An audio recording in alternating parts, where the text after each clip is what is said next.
আসসালামু আলাইকুম প্রিয় দর্শক, জিপসামের কাজে মোল্ডিং, কর্নিশ বা কর্নার এগুলো ডেকোরেশনের গুরুত্বপূর্ণ অংশ। সহজভাবে বললে জিপসাম মোল্ডিং হচ্ছে জিপসাম দিয়ে তৈরি বিভিন্ন ডিজাইন বা ফ্রেমকে মোল্ডিং বলে। এগুলো দেয়াল, সিলিং, দরজা বা পিলারের সৌন্দর্য বাড়াতে ব্যবহার করা হয়। উদাহরণস্বরূপ ফুল বা পাতার design, ceiling border, frame design, classic decorative pattern ইত্যাদি। সংক্ষেপে মোল্ডিং সাজানোর ডিজাইন, যেটা প্লেন দেয়াল কিংবা প্লেন সিলিংয়ে লাগে। এটার আকার ও প্রকার বিভিন্ন রকম হতে পারে।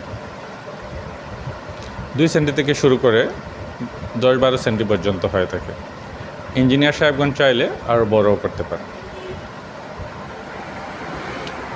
তাছাড়া এটা সোজা ও রাউন্ড যে কোনো আকারে হতে পারে। জিপসাম কর্নিশ হচ্ছে দেয়াল ও সিলিং যেখানে মিলিত হয় সেই ওপরের কোণায় যে ডেকোরেটিভ অংশ লাগানো হয় তাকে কর্নিশ বলে। এটি ঘরকে বেশি সুন্দর ও রাজকীয় দেখায়। এগুলির ব্যবহার সাধারণত বেডরুম, অফিস, মসজিদ, ড্রয়িং রুম বা হল রুমে হয়ে থাকে। কর্নিশ দেয়াল ও সিলিংয়ের বর্ডার ডিজাইন, এটাও সাজানোর জন্য। এটার আকার ও প্রকার বিভিন্ন রকম হতে পারে। 5 সেন্টি থেকে শুরু করে 20-25 সেন্টি পর্যন্ত হয়ে থাকে। ইঞ্জিনিয়ার সাহেবগণ চাইলে আরও বড় করতে পারেন। আমাদের দেশে 10-12 সেন্টি কর্নিশ বেশি ব্যবহার হয়ে থাকে। ইহার আকার সোজা ও রাউন্ড যে কোনো রকম হতে পারে। কর্নার হচ্ছে কোণার ফিনিশিং বা ডিজাইন।